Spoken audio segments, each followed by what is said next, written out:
കണിമംഗലം ഗ്രൂപ്പിന്റെ മാനേജർ പദവിയിലേക്ക് ആപ്ലിക്കേഷൻസ് ഒരുപാടുണ്ട്. എന്നേക്കാൾ വിദ്യാഭ്യാസം കൂടിയവരും എക്സ്പീരിയൻസ് ആയവരും. പക്ഷേ അവര് മാനേജറെ തീരുമാനിക്കുന്നത് എന്നെ ആയിരിക്കും. ഓ, താൻ അത്രയ്ക്ക് ഉറപ്പിലാണോ? അതെ സാർ. ബെഞ്ചമിൻ, താൻ കാണിക്കുന്ന ആത്മവിശ്വാസം എനിക്കിഷ്ടമാ. പക്ഷേ ഇക്കാര്യത്തിൽ അത് നടപ്പിലാകുമോ എന്നെനിക്ക് തോന്നുന്നില്ല. എന്റെ സാറേ, ബെഞ്ചമിന്റെ കണ്ണു മറച്ച് ഒരാളെ കരിങ്കൽ ഭിത്തിക്കുള്ളിൽ കൊണ്ടുപോയി ഇട്ടാലും തെരഞ്ഞു പിടിച്ച് അവിടെ എത്തി അയാളുടെ നെഞ്ച് തുളയ്ക്കാനുള്ള കഴിവുണ്ട് ഈ ബെഞ്ചമിന്. ഇവിടെ അത്രയൊന്നും ആവശ്യമില്ല. മുൻപിൽ ചെന്നിരിക്കുന്ന ബെഞ്ചമിനെ അവർക്കൊന്ന് തൃപ്തിപ്പെടണം, അത്രേ വേണ്ടൂ. അതിനു വേണ്ടുന്ന കാര്യങ്ങൾ ഞാൻ പ്ലാൻ ചെയ്തിട്ടുണ്ട്. എന്താ, ക്ഷേത്രങ്ങളിലുള്ള വഴിപാടാണോ?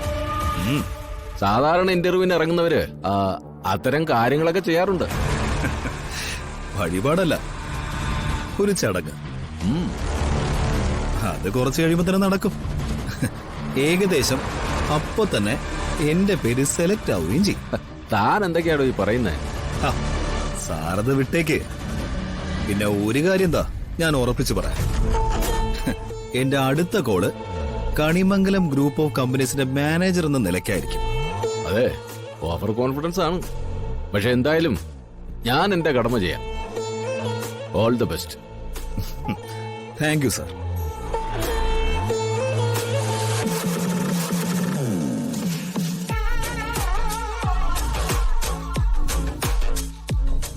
ഇവിടെ എന്ത് ചെയ്യാ നീ? വയലിനുമായിട്ട് ഊരു ചുറ്റുവാണോ, അതോ തെരുവിൽ കിടക്കുന്നവരെ സഹായിക്കുന്നു? അത് പപ്പ അന്വേഷിക്കണ്ട. ഇതിലേതായാലും പപ്പയ്ക്ക് ഇഷ്ടമുള്ള കാര്യമൊന്നുമല്ലല്ലോ. എനിക്കിഷ്ടപ്പെടില്ല. നിനക്ക് വേണ്ടി കോടാനുകോടികളുടെ സമ്പത്ത് ഞാൻ ഉണ്ടാക്കി വെച്ചിട്ടുണ്ട്. എനിക്ക് ശേഷം ആ ബിസിനസ് ശൃംഖല നീ ഏറ്റെടുത്ത് നടത്തുമെന്നാണ് ഞാൻ കരുതിയത്.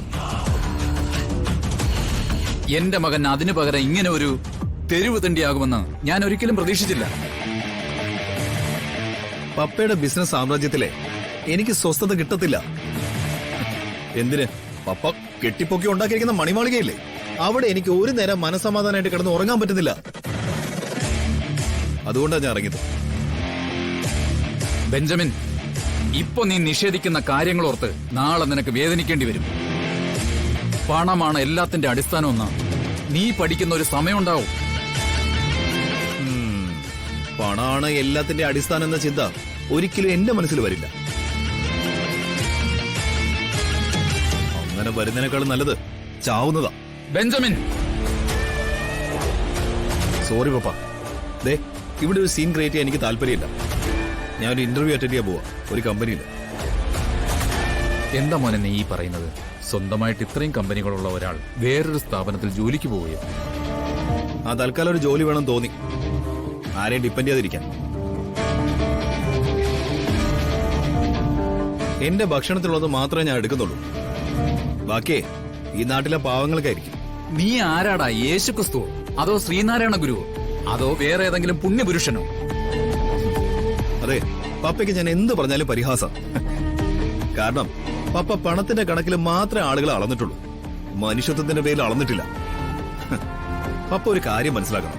ദേ, കൂട്ടി വെച്ചിരിക്കുന്ന പണം കൊണ്ട് പപ്പ നേടിയെന്ന് വിശ്വസിക്കുന്നതിനേക്കാൾ കൂടുതൽ ഞാൻ നേടിയിട്ടുണ്ട്. സ്നേഹം, ജനസമ്പർക്കം, സഹായം, ഇതൊക്കെ.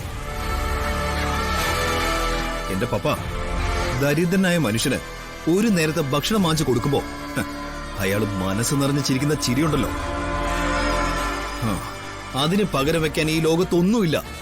ദേ, അതിൽ കൂടുതൽ ഒരു നേട്ടവും ഞാൻ ആഗ്രഹിക്കുന്നില്ല. പപ്പയ്ക്ക് തിരിച്ചു പോവാം. ബെഞ്ചമിൻ, ഇത് നിന്നെ തേടിയുള്ള എന്റെ അവസാനത്തെ വരവാണ്. ഏതായാലും നീ നിന്റെ അവസാനത്തെ വാക്ക് പറഞ്ഞു കഴിഞ്ഞല്ലോ. എനിക്ക് പറയാനുള്ളത് കൂടി ഞാനും പറയാം. ഇനി ഒരിക്കലും നീ അങ്ങോട്ട് വരണമെന്നില്ല. അതിനി ഏതവസ്ഥയിലായാലും.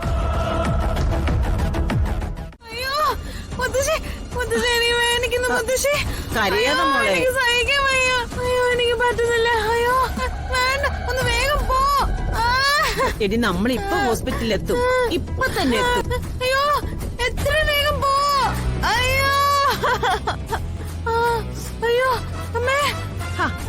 താൻ ഇങ്ങനെ കാഴ്ചയും കണ്ടു വണ്ടി ഓടിക്കാതെ ഒന്ന് വേഗം പോടോ. ഇവിടെ തൊട്ടടുത്തൊരു ഹോസ്പിറ്റലുണ്ട്, അങ്ങോട്ട് പോയാ മതി. എവിടെ? ഏത് ഹോസ്പിറ്റല്? അവിടെയൊന്നും എന്റെ മോളെ കൊണ്ടുപോകാൻ പറ്റില്ല. വലിയ ഹോസ്പിറ്റലാ, ഒരുപാട് ഡോക്ടർമാരും ഉള്ളതാ. എവിടെയായാലും പറ്റില്ല.